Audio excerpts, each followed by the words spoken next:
Teleconverters sound like the perfect shortcut. More reach, less cost, no need to buy a giant 600 millimeters. Pop one on your lens and suddenly that 400 millimeters become a 560 or even a full 800.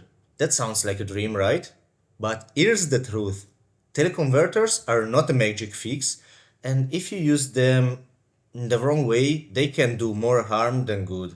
In this video, I'll break down exactly how teleconverters work, when they're worth using, and when they will quietly ruin your images. And make sure you stay till the end because I will show you how I personally use teleconverters in the field and what I would do instead if I were building a budget-friendly kit today.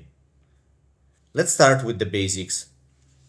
A teleconverter is this small optical device that mounts between your camera and your lens. You see what it does? Can you see it? It magnifies whatever comes from the lens. No, the lens is this side. Whatever comes from the lens into the camera by a fixed factor. The most common ones are the 1.4x, like this one, like so, and the 2x. A 1.4 gives you 40% magnification, while a 2x will give you 100% magnification. You can easily do the math by multiplying your focal length by the teleconverter factor. So with this one, 100 millimeters will be 140, a 400 millimeters will become a 560, and a 600 millimeters will give you the equivalent of a 840 millimeter lens. With the 2x, it's even easier. The teleconverter will just double your focal length, so a 400 will become a 800, a 600 will become a 1200. And all of this sounds great. Like with teleconverter, we don't even need to buy anything longer than 300 millimeters. We just drop a teleconverter and we have a 600. Unfortunately, there is a few trade-offs when it comes to teleconverters. The main one being that whenever you're using one of these, you're losing light. In fact, a 1.4 teleconverter adds magnification, but it will cost you one stop of light. So f2.8 lens will become an f4, an f4 will become a 5.6, and so on. As you can expect, the 2.0x, it's even worse, and it will cost you two stops. So a f2.8 becomes a 5.6, a f4 becomes f8, a f5.6 would become f11. Mind that that loss of light affects everything. Autofocus performance, ISO, shutter speed needed to take the shot. By the way, if you're serious about improving your wildlife photography without spending a cent on new gear, I put together a free 100-page ebook full of the tips I wish someone had given me when I was starting out. Settings, light, composition, all field tested. The link is in the description. So what about the image quality? Here's another common misconception, as it's usually believed that teleconverters are themselves the cause of loss of quality. That's not 100% correct, because yes, sometimes you will see serious image degradation when using a teleconverter, but the cause is not the glass of the teleconverter itself. A teleconverter doesn't add or remove detail, it just magnifies whatever comes through from the lens. So if your lens is razor sharp, the teleconverter will generally hold up pretty well, but if your lens is soft to begin with, this will only amplify that softness and the result can easily get pretty mushy. But again, it's not this glass itself that is ruining the image.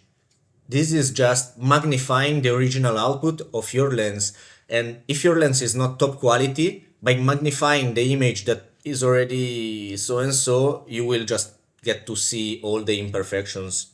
Plus, as we have seen, you're losing light. So to maintain the same exposure, you will need to bump the ISO, drop the shutter speed, or both. And because you're shooting at a longer effective focal length, you will often need the opposite, a faster shutter speed to avoid motion blur, increasing the ISO even more. Again, if your starting point is f2.8 or f4, you might get away with losing stop of light. But when your lens is already f5, 6 or more, adding a teleconverter can result in a very small aperture. This is why teleconverters tend to shine mostly on fast primes like the 300 and 400 millimeters f2.8 or a 600 f4. But on cheaper and slower zooms, not so much. Another thing people forget, adding a teleconverter is not the same as getting physically closer to the subject. As you increase the distance between the camera and the subject, you also increase the effect of atmospheric distortion. Things like heat, shimmer, haze, dust in the air that we often find, especially during safaris, all of that get compressed, picked up, and magnified by your lens and teleconverter. And what's the point of using a super sharp and expensive telephoto if the air itself won't allow for a sharp image? So while a teleconverter might help you to fill the frame, it will not help to cut through bad air or difficult light. With today's high resolution cameras, why not just to crop instead?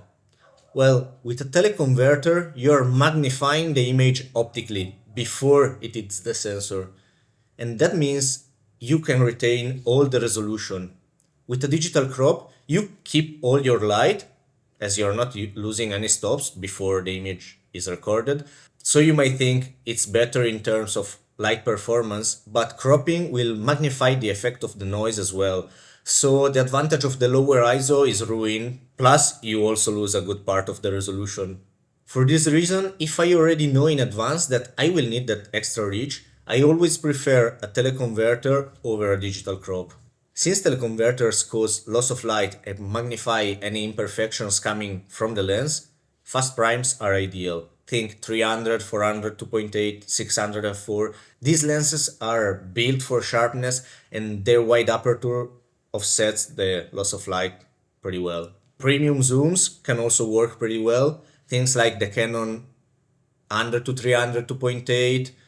With a teleconverter, it becomes 140 to 420 f4. DRF 100 to 500, it's already trickier as at 500 millimeters is already down at f7.1 and adding a teleconverter will get you a f10 aperture. So it's only usable when there is plenty of light. Other zooms that can work well with teleconverters are the Sony 200 to 600 or a Nikon 200 to 500. But keep in mind, once you add a teleconverter, these zooms can get quite dark and that also affects autofocus performance and image quality. And what about cheaper consumer zooms? I would honestly stay away from teleconverters there. Adding a teleconverter to a lens that already struggles a bit optically will just bring up a whole lot of problems. So I would stay away from teleconverters and instead work my way up towards a better quality lens first. One last factor to consider is sensor size, but before that, if you're getting serious about wildlife photography and want to learn how to make the most of your gear, whether that's with or without a teleconverter, you can join me on one of my trips. We go deep into this kind of stuff, hands-on in real-world situation and visiting some of the most epic places I've photographed. Check out the upcoming dates in the link below. Back to sensor size. In my experience, full frame cameras handle teleconverters better because they are using the full image circle that comes from the lens. APS-C bodies add a further crop, which can be great for reach, but it means you're magnifying even more any flows in sharpness or atmospheric distortion that's been already magnified from the teleconverter. So if you're on a APS-C sensor and thinking of using a 2.0 teleconverter, be careful because you're stacking magnification on top of magnification and the result might be often disappointing. So how do I actually use teleconverters in real life? I use the 1.4 quite a lot, especially on fast sharp lenses like the 600 or the 100 to 300 f2.8. With these lenses, I can still get a great quality and only costing me one stop of light, I get f4 to f5.6 lenses, which are still great. While the 2.0, I don't even own one. The loss of two stops of light, combined with the need to stop down the aperture just to get decent sharpness, makes it a poor fit for wildlife work, especially in low light and fast-paced scenarios.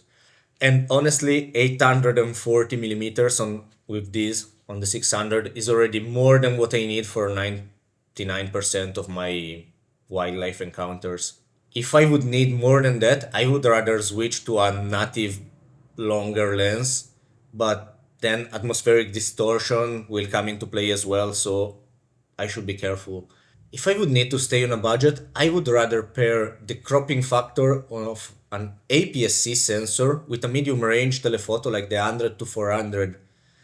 A kit like this is much cheaper, 100 to 400 millimeters. I think it's actually cheaper than this teleconverter.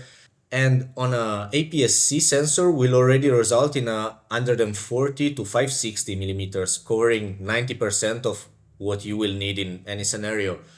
So don't treat teleconverters as a default solution. They are useful tools, but not a magic fix.